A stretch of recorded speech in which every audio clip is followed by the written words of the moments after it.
Telugu Desam party సొంత ఎమ్మెల్యేలకే silent shock ఇవ్వనుందా? ఆ ఎమ్మెల్యేలు ఎవరు? ఎమ్మెల్యేలకు ఇక నో ఎంట్రీ బోర్డు పెట్టేసినట్టేనా? ఏంటా కథ?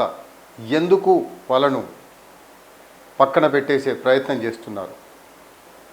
ఆంధ్రప్రదేశ్లో కూటమి ప్రభుత్వం అధికారంలోకి వచ్చి 2 ఏళ్ళు దాటింది. అధికార తెలుగుదేశం పార్టీలో అంతర్గత క్రమశిక్షణపై ఆ పార్టీ హైకమాండ్ అత్యంత కఠినమైన వైఖరి అవలంబిస్తుందని చెప్పవచ్చు. ఎన్నికల్లో భారీ మెజారిటీతో గెలిచిన ఉత్సాహంలో కొందరు ఎమ్మెల్యేలు రూటు మారుస్తూ పార్టీ గీసిన లక్ష్మణ రేఖను సైతం దాటుతుండటంపై పార్టీ అధినేత నారా చంద్రబాబు నాయుడు సీరియస్గా యాక్షన్కు దిగినట్టుగా స్పష్టంగా తెలుస్తోంది. ముఖ్యంగా వివాదాస్పద వ్యాఖ్యలు, సొంత క్యాడర్తో విభేదాలు, పార్టీ లైన్ దాటి వ్యవహరిస్తున్న కొందరు శాసనసభ్యులను హెచ్చరించడం మానేసి నేరుగా దూరం పెట్టే వ్యూహాన్ని తెలుగుదేశం పార్టీ అమలు చేస్తుందట. తిరువూరు ఎమ్మెల్యే కొలుకపూడి శ్రీనివాసరావు మొదటి నుంచి తనకంటూ ఒక ప్రత్యేక శైలిని ప్రదర్శిస్తూ వస్తున్నారు.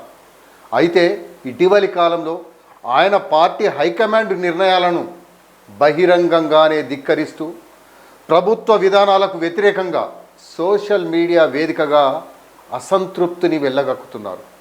పార్టీ అధిష్టానం పలుమార్లు అంతర్గతంగా హెచ్చరించినప్పటికీ ఆయన తన వైఖరిని మార్చుకోకపోవడం గమనార్హం.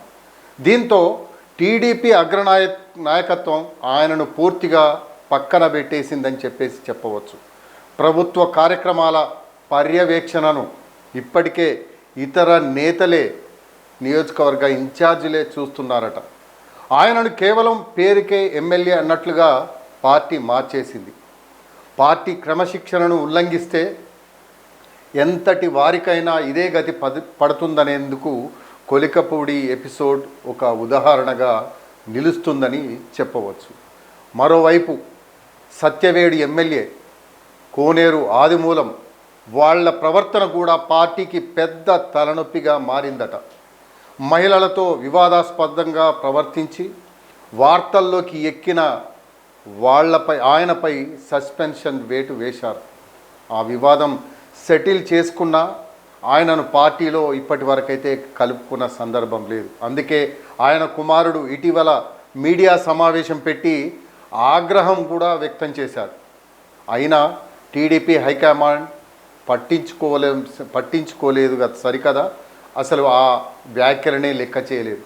సత్యవేడులో క్షేత్రస్థాయిలో తెలుగుదేశం పార్టీని నమ్ముకున్న పాత కార్యకర్తలు సైతం ఆయనను ఓన్ చేసుకోవడం లేదట. ఈ విషయాన్ని ఇంటెలిజెన్స్ నివేదికల ద్వారా, సోషల్ మీడియా ఫీడ్బ్యాక్ ద్వారా గ్రహించిన చంద్రబాబు సత్యవేడులో ఎమ్మెల్యే ప్రమేయం లేకుండానే పనులు జరిగేలా ఒక ప్రత్యేక యంత్రాంగాన్ని రంగంలోకి దించారు. తద్వారా క్యాడర్ను కాపాడుకుంటూనే ఎమ్మెల్యేకు గట్టి షాక్ ఇచ్చారని కూడా చెప్పవచ్చు. కేవలం ఈ ఇద్దరే కాకుండా రాష్ట్ర వ్యాప్తంగా దాదాపు 10 మందికి పైగా ఎమ్మెల్యేల జాబితాను పార్టీ ఇంటెలిజెన్స్ వింగ్ సిద్ధం చేసిందట. అధికారం అండతో గ్రూపు రాజకీయాలను ప్రోత్సహించడం, ఇసుక భూదందాల్లో తలదూర్చడం, కూటమిలోని భాగస్వామ్య పక్షాలైన జనసేన, బీజేపీ నేతలతో సత్సంబంధాలు కొనసాగించకుండా విభేదాలు కొని తెచ్చుకోవడం వంటి నెగటివ్ రిపోర్ట్స్ ఉన్న నేతలందరినీ ఈ లిస్టులో చేర్చారు. వీరిలో కొందరు ఉత్తరాంధ్ర, మరికొందరు రాయలసీమ ప్రాంతాలకు చెందినవారు కూడా ఉన్నట్లుగా చెబుతున్నారు. గతంలో 2014-19 మధ్యకాలంలో కొందరు ఎమ్మెల్యేలు మితిమీరిన ప్రవర్తన వల్లే పార్టీ 23 సీట్లకు పడిపోయిందనే చేదు నిజాన్ని చంద్రబాబు నాయుడు ఎప్పటికీ మర్చిపోలేదట. అందుకే ఈసారి 135 పైగా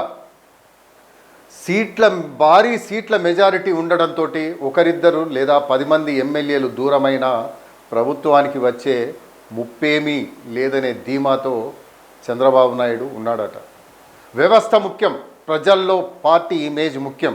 అంతేకాని దారి తప్పిన ఎమ్మెల్యేల కోసం పార్టీ ప్రతిష్టను పణంగా పెట్టలేమని ఇటీవలి కాలంలో లోకేష్ బాబు కావచ్చు, చంద్రబాబు నాయుడు ఇద్దరు అంతర్గత సమావేశాల్లోనే తెగేసి చెప్పినట్లుగా సమాచారం. వాళ్ళు మారమని హెచ్చరించడం కంటే వారిని పక్కన పెట్టి ప్రత్యామ్నాయ నేతలను తయారు చేయడం ద్వారా సదరు ఎమ్మెల్యేల పొగరు దించే వ్యూహాన్ని చంద్రబాబు నాయుడు అమలు చేస్తున్నారట.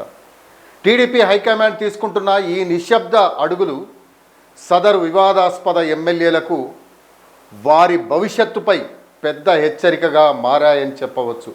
ప్రస్తుతం వీరిని దూరం పెట్టడం అంటే వచ్చే ఎన్నికల్లో వీరికి టిక్కెట్లు దక్కే ప్రసక్తి లేదనే సంకేతాన్ని క్యాడర్కు, కార్యకర్తలకు బలంగా పంపడమేనన్నది నగ్న సత్యం. సోషల్ మీడియాలో కూడా ఈ ఐసోలేషన్ స్ట్రాటజీపై సామాన్య కార్యకర్తలు కూడా హర్షం వ్యక్తం చేస్తున్నారు.